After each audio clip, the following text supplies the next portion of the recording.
প্রিয় চাকরি প্রত্যাশী, এই যে একেবারে গুরুত্বপূর্ণ একটি এমসিকিউ নিয়ে আসছে আমি। এটা হচ্ছে নিচের কোন ক্ষেত্রে ত্রিভুজ অঙ্কন সম্ভব, মানে কোন ক্ষেত্রে এই নিচে চারটা অপশনের মধ্যে কোন ক্ষেত্রে একটা ত্রিভুজ অঙ্কন করা সম্ভব। এই যে ক নম্বরে 5, 6, 7, খ নম্বরে 5, 7, 14, গ নম্বরে 3, 4, 7, ঘ নম্বরে 2, 4, 8 কোন ক্ষেত্রে ত্রিভুজ আঁকা সম্ভব। তো এই যে একটা সূত্র আমাদের মনে রাখতে হবে যে ত্রিভুজের যে কোনো দুই বাহুর সমষ্টি তৃতীয় বাহু অপেক্ষা বৃহত্তর, অর্থাৎ এখানে যে কোনো দুইটা যোগ করলে অপরটা থেকে বড় হবে, অথবা এই দুইটা যোগ করলে এটা থেকে বড় হবে। তো দেখি আমরা 5 আর 6 অর্থাৎ 5 আর 6 যোগ করলে কত হয়?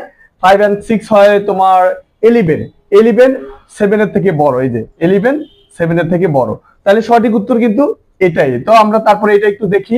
আমাদের এখানে 5 আর 7, 7 5 কত হয়?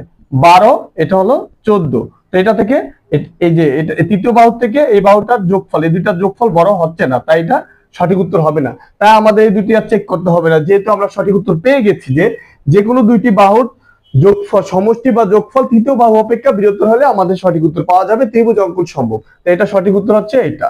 Thank you very much.